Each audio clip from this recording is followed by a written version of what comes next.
Ustedes, para fin de poner un muy buen contexto histórico acerca de Cárdenas, seguimos con el liberalismo. Voy a platicar un poco acerca del origen y ya cuando sea pertinente la situación vamos a leer Lasky, que es uno que escogí, un analista muy claro y contundente acerca del liberalismo europeo. Entonces, también hablando del contexto histórico, el del liberalismo. Este liberalismo se inició formalmente a raíz de la Revolución Industrial. También es muy difícil decir cuándo comenzó la Revolución Industrial, pero las bases de este movimiento las da Locke por el 1660, 70. Locke nació en 1632. Es muy difícil decir en esta época que comenzó el liberalismo, pero él puso esas bases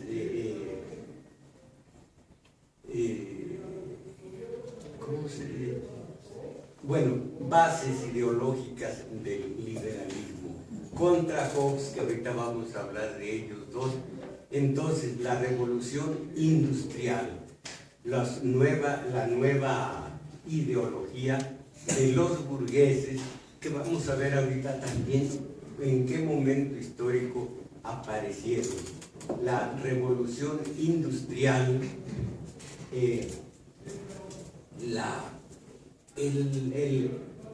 la difusión de esta nueva ideología, el liberalismo, que hace eclosión sobre todo en Europa, pero que llega a hacer verdaderas enormes revoluciones que liberan del viejo orden a Europa, a Estados Unidos y a Iberoamérica, y concretamente los liberales a la mexicana, los liberales de Juárez,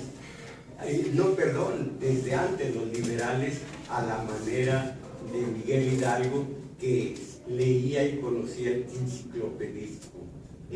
Locke también dio material para los enciclopedistas que vinieron un poco tiempo después. Dio material, por ejemplo, para el contrato social, que después fue la obra central de Rousseau.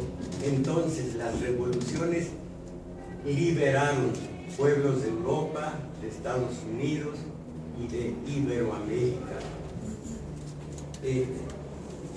Los liberales clásicos tenían dos postulados: el libre mercado, para que veamos que lo de ayer es lo de hoy, el libre mercado y las libertades civiles.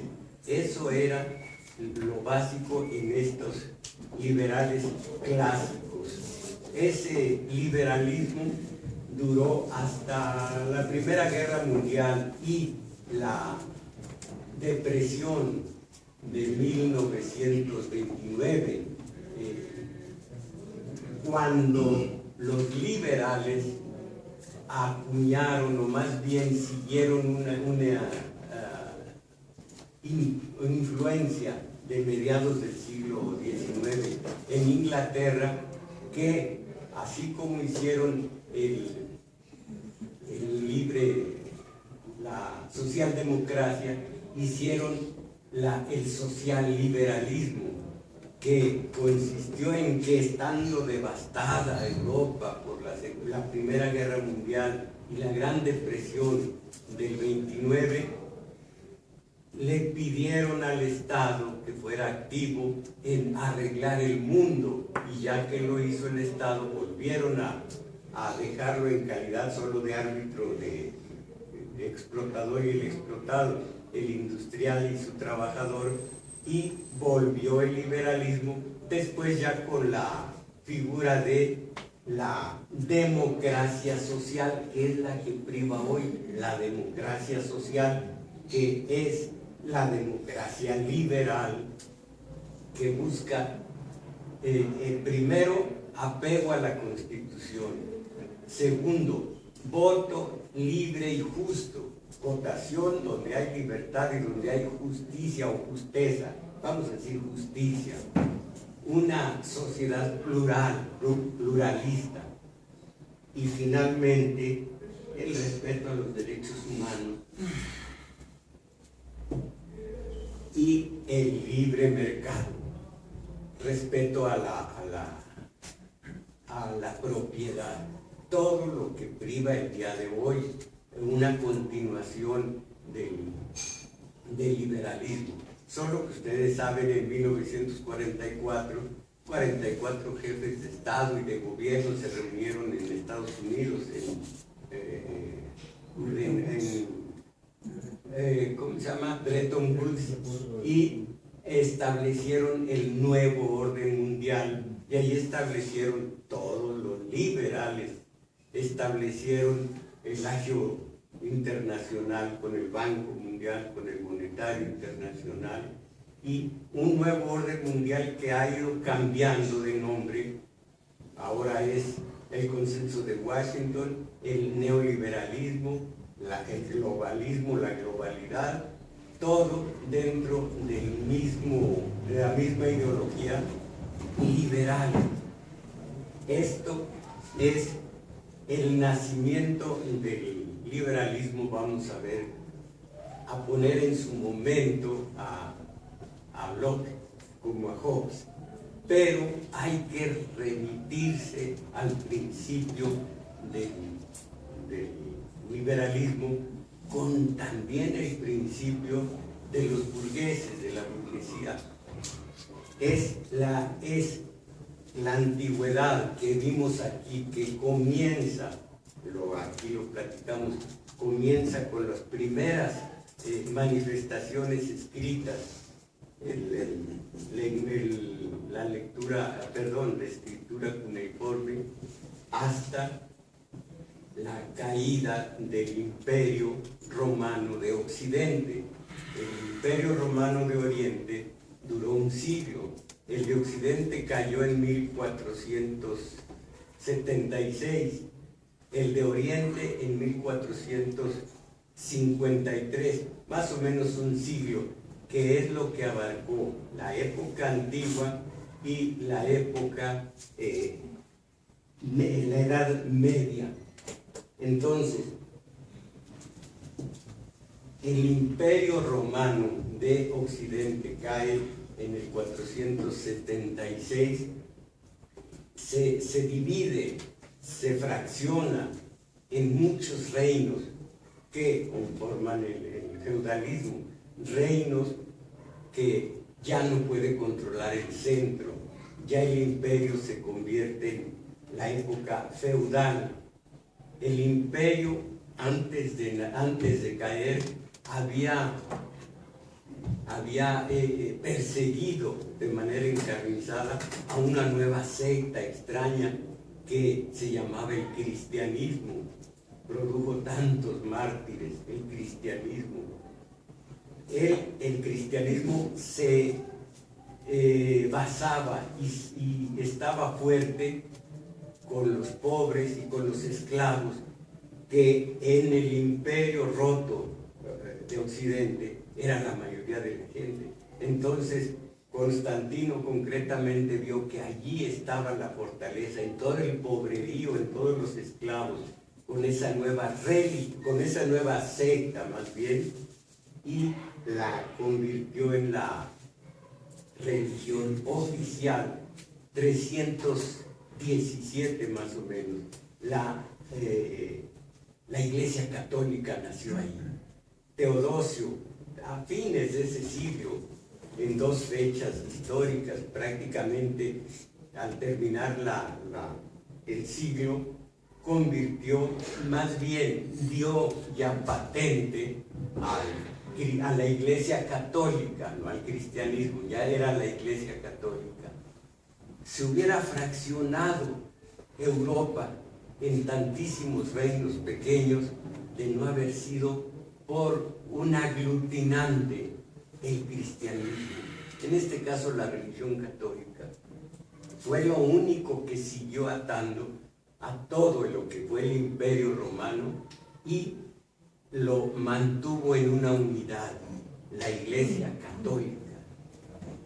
Curiosamente se hundió el imperio y con el hundimiento del imperio surgió la religión católica. Fue poderosa, se decía, se creía, se estableció que toda la historia que estaba ocurriendo en Europa, en todas partes, pero en Europa, era conformada por la voluntad de Dios. Entonces poco podía hacer la humanidad que no fuera plegarse a la voluntad de Dios. Y la Iglesia Católica hizo una maniobra estupenda, el quid pro quo, el toma y daca, me das y te doy. Dijo a todas las autoridades, a los reyes, a los monarcas, les doy autoridad divina, les doy autoridad de Dios y ustedes difuminan esta religión católica. Entonces, el derecho divino de los reyes lo dio Roma. Y los reyes que tenían el derecho divino, es obvio que con ese derecho pues se hacían eco de esa religión que les dio la autoridad, el derecho divino de los reyes. Entonces se realimentaron, no se retroalimentaron, que hubiera sido al menos incómodo, se realimentaron, y los reyes, que entonces eran absolutistas y que eran dictatoriales, no permitían más religión que la católica. ¿Me está usted oyendo, señor don Morelos y Pavón? La pura religión católica es un horrendo. Ya después Tertuliano iba a decir, es contra la religión imponer una religión. Bueno, y fue castigado por esos conceptos. Es contra la religión imponer una religión. Bueno, entonces todos los monarcas absolutistas, dictatoriales, imponían esa religión y se fue para arriba, de tal manera que debajo de Roma, debajo del Papa, estaban todos, encima del Papa nadie. Dijo Gregorio VII, que fue uno de los fuertes, que fue uno de los de mano dura, dijo: la religión solamente la manejamos nosotros y la religión nunca ha errado, no hierra ni errará jamás. Entonces la historia del mundo estaba conformada a la manera de la religión católica. Y aquí hay un hecho célebre de esa pugna y de cómo se impuso Roma, y concretamente Gregorio VII. Muchos de ustedes ya habrán oído el caso de la humillación de Enrique IV del Sacro Imperio Romano Germánico, rey. Él se enfrentó con sus luteranos, sus protestantes, a la Iglesia Católica. Después de muchos movimientos, la Iglesia Católica lo excomulgó. Este detalle reforzó mucho el liberalismo, y los que luego platicaré ahora también reforzaron el liberalismo. Entonces Enrique IV, con sus protestantes, se puso contra la Iglesia Católica. Después de muchas pugnas, lo excomulgó Gregorio VII. Entonces se fue a Roma Enrique IV, y tuvo tanto miedo a las tropas de Enrique IV, Gregorio, que se fue al fuerte de Canossa, con doble S. aquí me hago fuerte en el fuerte. No, el que llegó fue un peregrino vestido de sayal, con una capa ligera, y era en enero y estaba nevando, había nieve, era un horror. El Papa Gregorio VII mantuvo, antes de recibirlo, lo mantuvo 3 días a la puerta del fuerte, junto con su esposa, el hombre con una capa sutil, pasando unos fríos de aquellos, pero era un penitente, en todos sentidos, bueno, pero un penitente, hasta que lo recibió el Papa. Y allí estaba el dilema de Gregorio VII. Como sacerdote tengo que perdonar, esto lo dice la Biblia, pero como hombre de Estado lo perdono y va a reincidir, y voy yo a aceptar que los protestantes son una realidad y que van contra mí. Tenía muchas dudas, pero tuvo que ceder y levantó la excomunión. Y lo que pensaba fue, porque Enrique IV, ya que regresó a Alemania, lo que es hoy Alemania, movilizó sus fuerzas y eligió un antipapa. Primero Rodolfo, Nicolás, un antipapa. Y entonces está Gregorio y está el antipapa, y es un escándalo tal que, regreso al principio del liberalismo, el liberalismo de la revolución industrial fue una respuesta política a esas guerras religiosas. Imaginen ustedes guerras de religión, obsceno decirlo así, pero así quedaron registradas, guerras de religión de Roma con todos los adversarios. Entonces allí se vio la potencia que tenía la Iglesia Católica, porque a la larga venció Gregorio a Enrique IV. Solo que se murieron los dos, cosa novedosa. Se murieron y quedó la pugna. La fuerza que tenía la Iglesia Católica, un poquito de tiempo después, se nota en 1095, como un loco maravilloso con un carisma bárbaro, Pedro el Ermitaño, dijo: hay que liberar el Santo Sepulcro, y gritaba una sola frase: Dios lo quiere. Y entonces Gregorio, después Inocencio III, dijo: vamos a liberar el Santo Sepulcro. Tal poder tenía sobre los poderosos Roma, que todos se fueron contra los otomanos, contra los turcos que tenían el Santo Sepulcro en Jerusalén. Hasta un horror que podemos leer en tanto historia o en tanto ficción, la cruzada de los niños. Se dice que 100,000 niños, los niños no podían más que hacer el milagro, se fueron rumbo al Santo Sepulcro, y contra los cruzados que cometieron crímenes inauditos. Imagínense, allí nacieron los templarios, de ahí se fueron a Michoacán.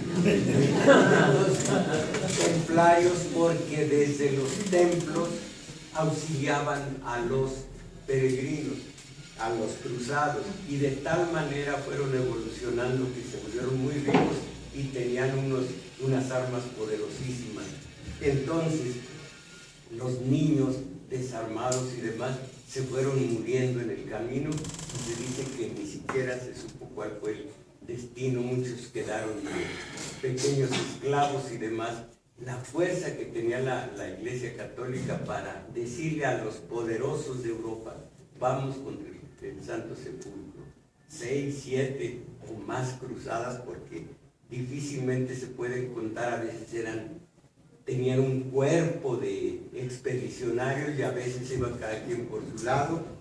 Finalmente no hubo más que abrir entre Oriente y Occidente las vías de comercio, que fue el lado bueno de algo horroroso, de algo donde hubo derramamientos de sangre enormes. Hasta allí se vio la fuerza de la Iglesia Católica, pero vino un episodio terrible que fue la guerra de las investiduras, que se llama de manera oficial la querella de las investiduras. Ocurría que los reyes tenían feudos. Esos feudos se dividían en dos partes, digámoslo así: las que eran para los laicos y las que eran para los religiosos.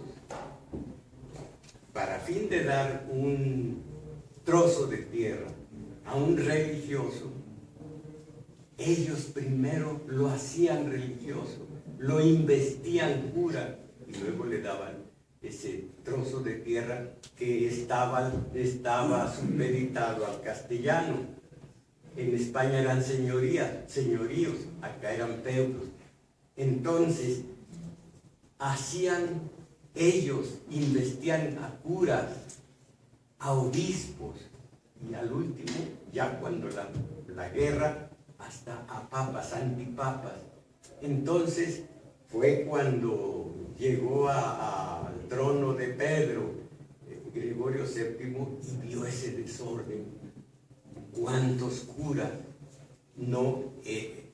eran totalmente falsos? No eran investidos por un sacerdote, en este caso por un obispo, sino por el rey del lugar, reyes pequeños, de feudos pequeños, el castellano.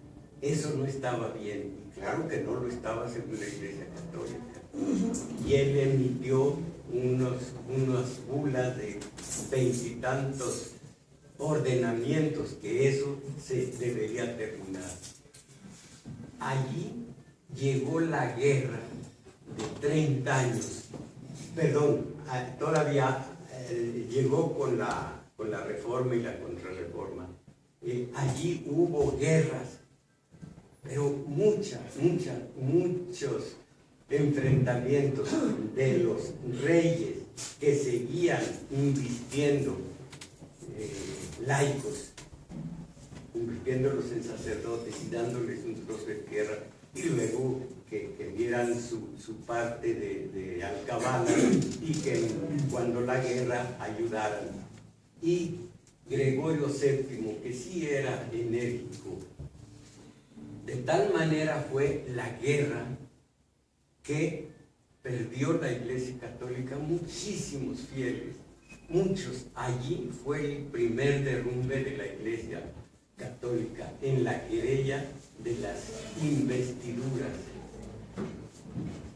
Después iba a venir un detalle. Esto fue en el 1300. Iba a venir un poco de tiempo después la peste negra.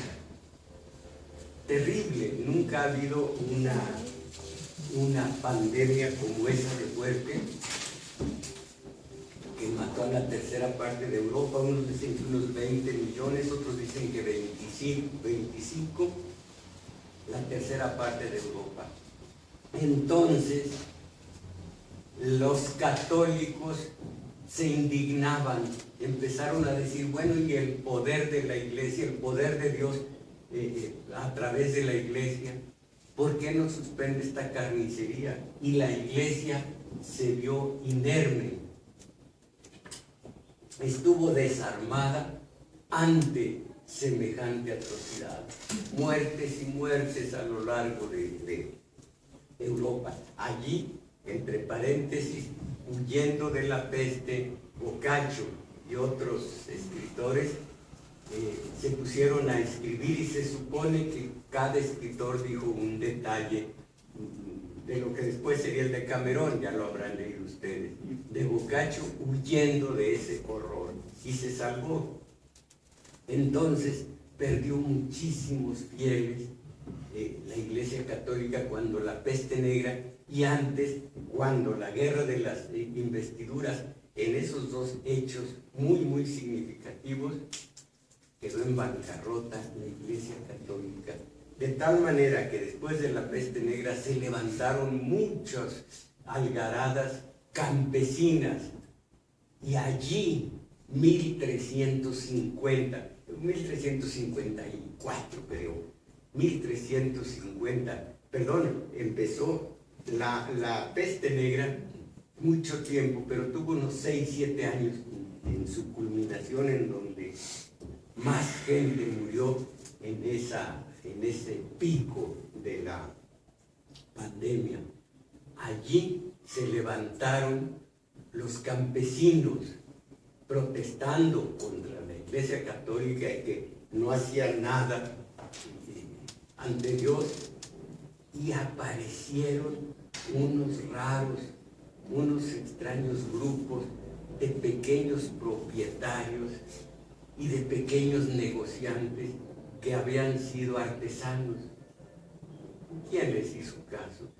Unos pequeños grupos que para ir de un pueblo a otro vendiendo sus mercancías no tenían dinero para pagar uno de Hilton, se iban a los burgos, que eran unas edificaciones más o menos arrumbadas de los castellanos, que eran una especie de mirador para vigilar que no fueran atacados.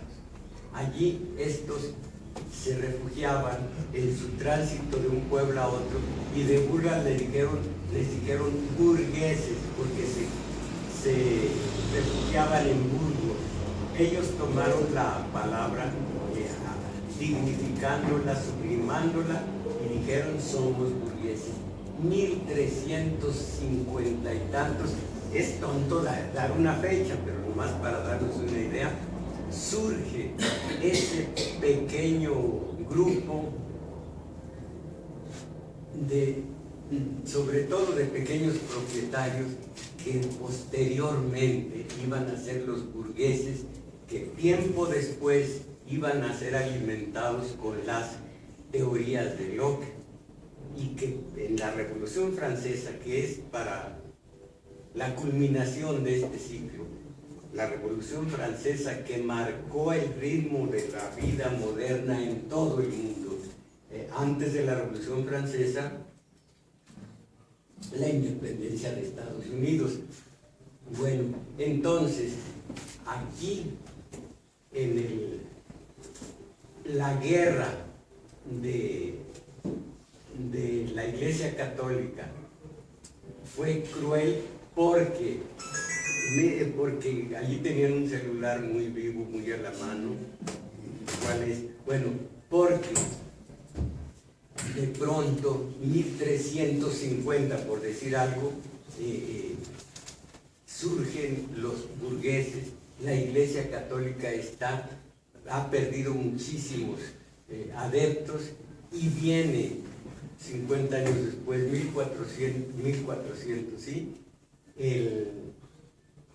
El Renacimiento, en donde la escolástica, que había nacido en el 1100, o sea, en el siglo XI, o sea, en el 1000, esa escolástica que supeditaba la razón a la fe, ahora con el Renacimiento, la fe estaba supeditada a la razón, a la ciencia, a los experimentos científicos y al mundo clásico, sobre todo de Grecia. Y entonces la Iglesia Católica volvió a caer todavía más, porque ya no había el predominio de Dios, la teocracia, sino el predominio del hombre. Después del Renacimiento, 1400, viene en el 1517 las 95 tesis de Lutero acá en la puerta de la catedral de ¿cómo se llama?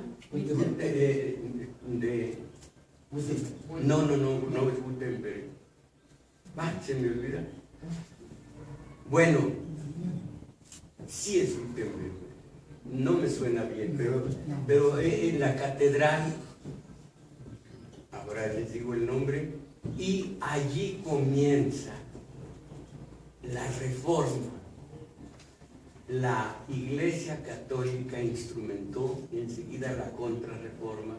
La reforma tenía a Lutero y tenía a Calvino como los máximos exponentes, y vino la contrarreforma con Ignacio de Loyola, un cojo, un individuo feo, desagradable. Y fue un siglo de pugnas entre la reforma y la contrarreforma.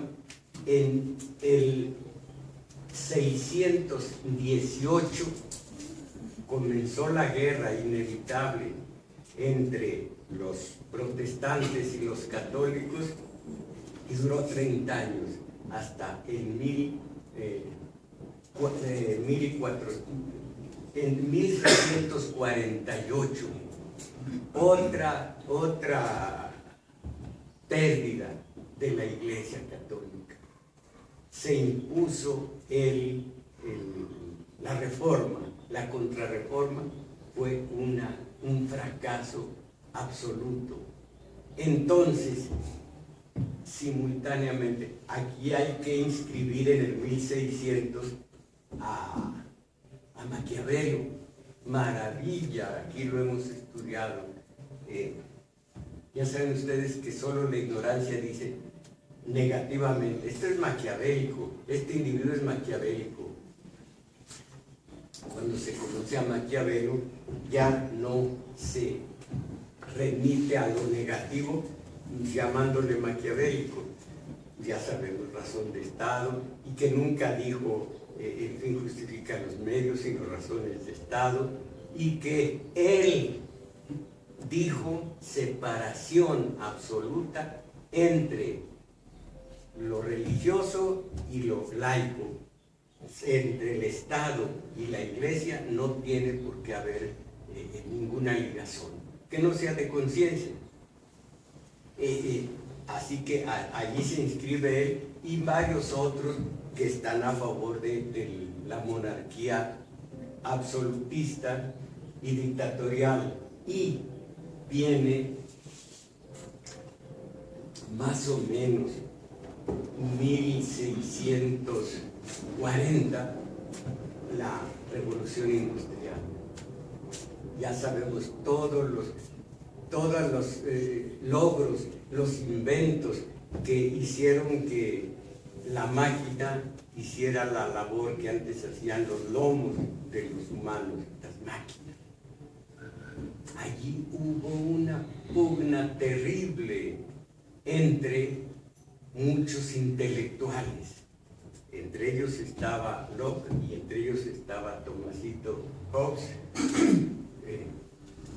Se me hace tan ridículo mi nombre que tengo que decirlo más ridículo todavía. Bueno, Thomas Hobbes, que decía, él fue el que inventó el hombre es el lobo del hombre, y tiene que haber una mano dura, tiene que haber una monarquía absolutista, una monarquía que tenga la autoridad sobre todos los individuos, los ciudadanos, que son perversos por naturaleza.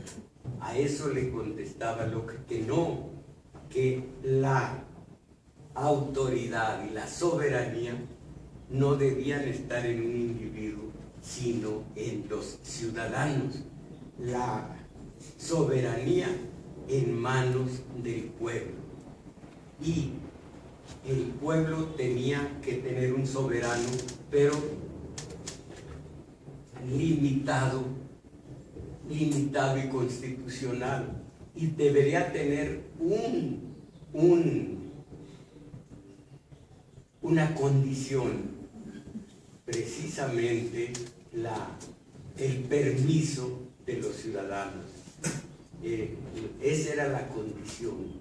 Los ciudadanos tenían que permitirlo, porque eran los dueños de la soberanía. Nunca se pusieron de acuerdo, pero en todos estos, esta polémica de todos los intelectuales fue dando curso a las bases del liberalismo. El liberalismo que tomaron los burgueses como su ideología, y como les digo, había dos clases de liberalismo, según el liberalismo económico y el social. Tomaron el liberalismo económico los burgueses, llegaron a la Revolución Francesa. Antes el liberalismo tuvo eclosión muy importante con la independencia en la guerra de Estados Unidos, 1779, 82, cuando Thomas Jefferson, todas las plaguitas vienen de los Thomases, escribió esa maravilla que fue la Constitución de Estados Unidos, en donde únicamente, le pueden ustedes advertir que únicamente, un absoluto desprecio por la mujer y por los esclavos. Curiosamente, Thomas Jefferson tuvo una compañera a la que quiso mucho, negra. Eso ya es muy aparte. Nació entonces la Constitución de Estados Unidos, reforzó el liberalismo, que con los burgueses, o los burgueses con su liberalismo económico, que hicieron el liberalismo social después de la Primera Guerra Mundial y de la depresión del 29, porque les convino. Entonces, liberalismo económico, lo más angostado, lo más estrecho, lo más débil, el Estado no tenía por qué meterse en la vida privada, en la vida individual, en la vida de los comerciantes, de los industriales. Entonces, llegan en forma de tercer estado a la Revolución Francesa. Primer estado el clero y segundo estado, o viceversa, los nobles, terratenientes. Tercer estado, los burgueses, los liberales, que arrasaron con la votación. Fue cuando votaron que su liberalismo iba a ser económico y que la meta de ellos era la utilidad en la economía. Ellos fueron el tercer estado. Borraron lo que se llamó el viejo orden, vino el nuevo orden. Nos detenemos en la Revolución Francesa, que realmente, cuando se dice antes de Jesucristo, después de Jesucristo, creo yo que podían también decirse antes de la Revolución Francesa y después. Fue el triunfo del liberal que tenía de aliados a campesinos y a cambistas, a propietarios, a todos ellos aglutinados en ese liberalismo que ya privaba en el mundo. El viejo orden fue dejando al noble totalmente desprotegido, a la Iglesia Católica, que era la que mandaba, al servicio de alguna manera del tercer estado. Y ese tercer estado, es curioso, tenía para vencer en los estados generales a los otros dos estados, tenía los campesinos. Mucho después los liberales se iban a liberar de los campesinos e iban a irse solos los del gran capital, con su liberalismo que terminaba siendo la democracia liberal. Le quitan el liberal y la dejan en democracia el día de hoy. Y repito, con sus bases, que eran respeto a la Constitución. Ya ven que hay respeto a la Constitución. Hay voto libre, secreto y justo. Ahora, una sociedad pluralista, sociedad en la que cabemos todos, tan plural que lo acaba de decir la esposa del gobernador de Durango. No sé si lo leyeron el día de hoy ustedes. ¿Lo leyó usted, maestra? Es sobre la homosexualidad. Sí. ¿Qué dijo? Que dice que son personas enfermas que tienen problemas genéticos, que pueden curarse. Sí, y que merecen respeto, pero que son enfermas estas personas. Ayer lo dijo y hoy lo dice algún periódico de esta capital. Pluralismo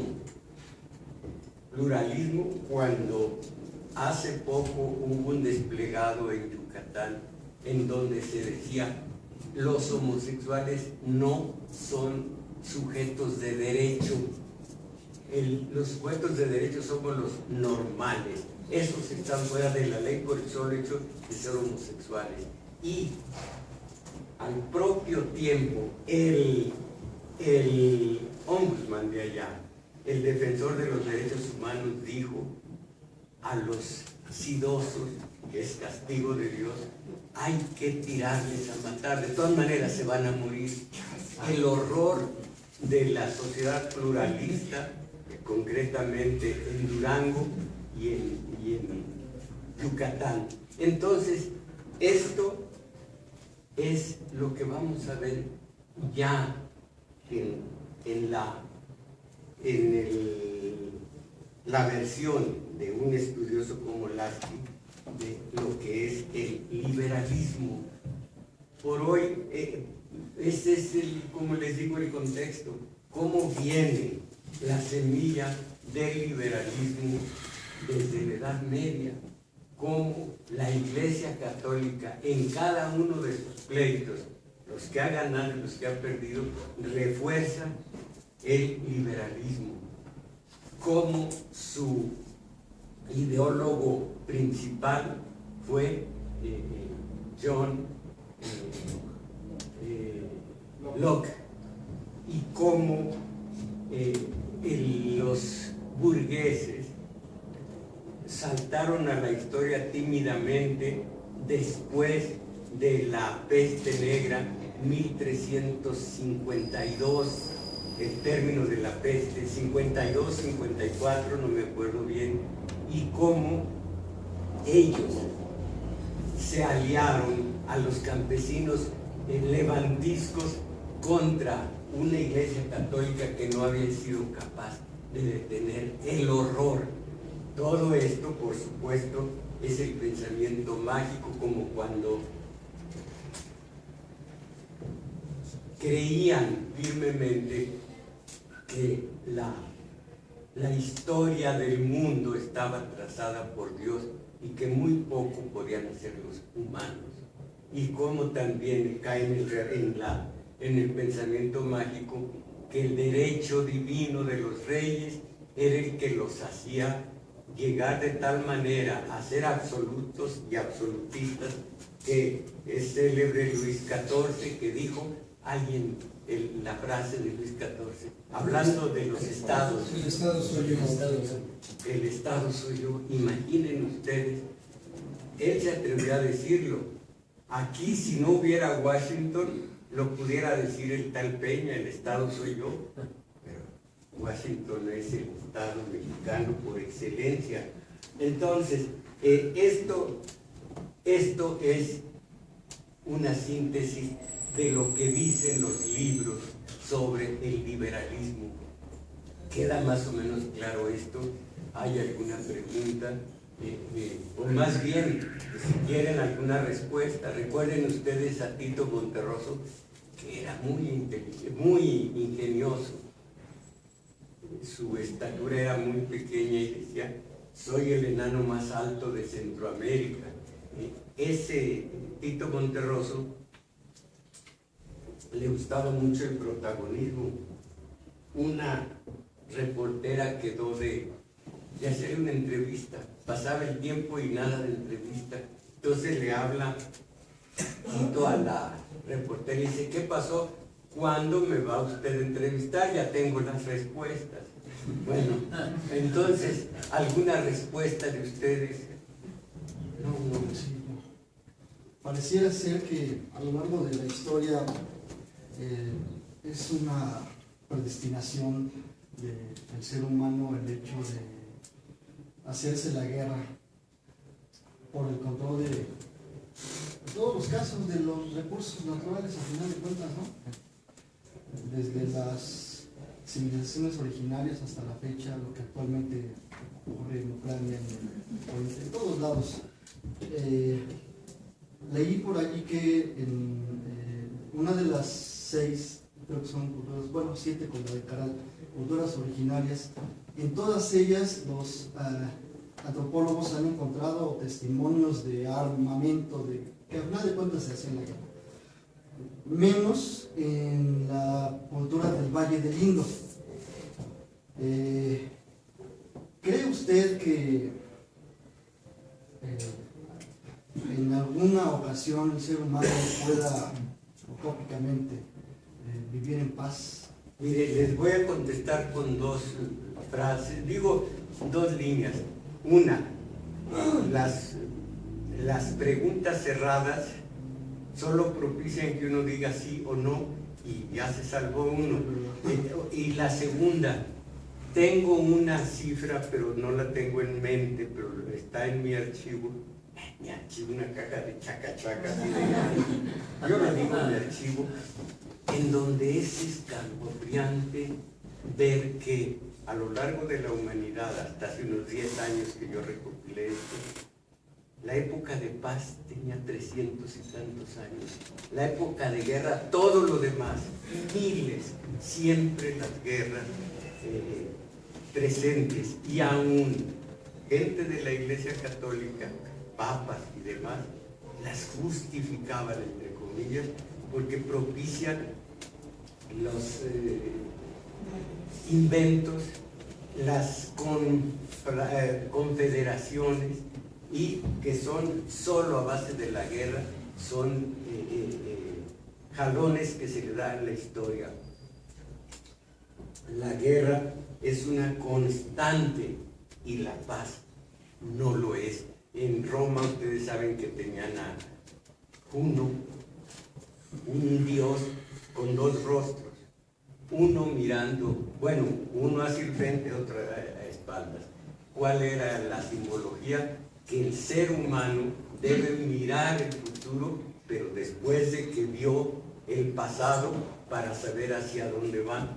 Cuando había guerra, abrían el templo de Jano, creo que dije uno antes, es Jano, sí, abrían el templo y en tiempo de paz lo cerraban en Roma, la Roma anterior al imperio, y se dice que muy poco tiempo, muy pocos años o muy pocos días estuvo cerrado el templo de Jano, porque siempre estuvo en guerra, era una constante. Y vean ustedes, hay un estudio muy bueno que nos regaló a usted y a mí el doctor, el médico Octavio Medina, de un Berman se apellida, en donde se ve cómo Estados Unidos tiene como seña de identidad necesaria la guerra, porque cuando falta la guerra se mira a sí mismo huérfano, y entonces cuando hay guerra se refuerza en su identidad porque es una carencia grande la de Estados Unidos, la del Pentágono, la de la autoridad y la de la gente, porque le meten miedo para justificar las incursiones en otros países, las invasiones. Entonces fue angustioso para Estados Unidos que, como no tenían guerra y el pueblo estaba huérfano de identidad, se magnificó de una manera falsa y exagerada para que la gente se tranquilizara por falta de guerra. Se magnificó el caso de no sé si lo diga bien, O.J. Simpson o algo así, O.J. Simpson, que no era más que un caso de nota roja, y lo manipularon hasta que vino, y esa fue la salvación para Estados Unidos, el S-11, septiembre 11, Torres Gemelas, y entonces volvió a vivir Estados Unidos, que había estado prácticamente ayuno, tomando en lugar de licores fuertes una cervecita aguada, que era el caso Simpson. Entonces es la identidad, es la necesaria, el necesario alimento para Estados Unidos, la guerra. La próxima vez, porque esto nomás es el sentido, la próxima vez traigo esto, y como la tesis no tiene más que un par de páginas, se las leo para que entendamos a los perros de guerra, que así se les dice, del Pentágono, y cómo logran involucrar al pueblo de Estados Unidos. Yo estuve leyendo todo lo de Bush hijo, el resto díganlo ustedes. Una pequeña, un pequeño silencio. Bush hijo. Exactamente. Y cómo el pueblo le respondió diciendo él: nosotros somos los buenos, ellos son los malos. Dios está con nosotros, Dios está contra ellos. Y a los jóvenes y a los niños tenemos la obligación moral de estar contra Saddam Hussein, que había sido su aliado en la guerra contra, dije el Shah la vez pasada, el Ayatollah Khomeini. Entonces esto lo voy a leer dentro de 8 días para que entendamos esa compulsión, no afán, compulsión guerrera de Estados Unidos. Ahora se va contra los yihadistas del norte de Irak, y así va a suceder siempre. El petróleo es un buen pretexto, pero más que eso es el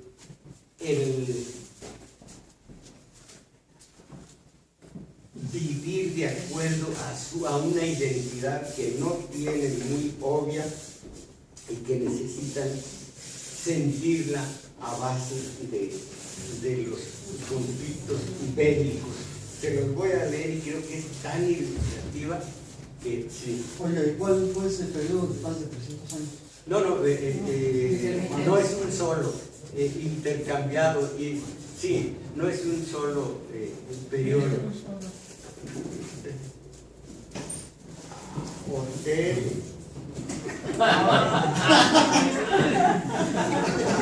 No dije el nombre para no darle publicidad. Sí.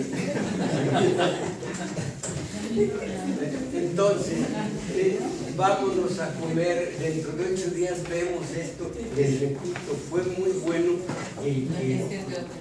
el que haya salido este detalle, porque dice uno: ¿por qué los gringos ahora aquí, ahora allá?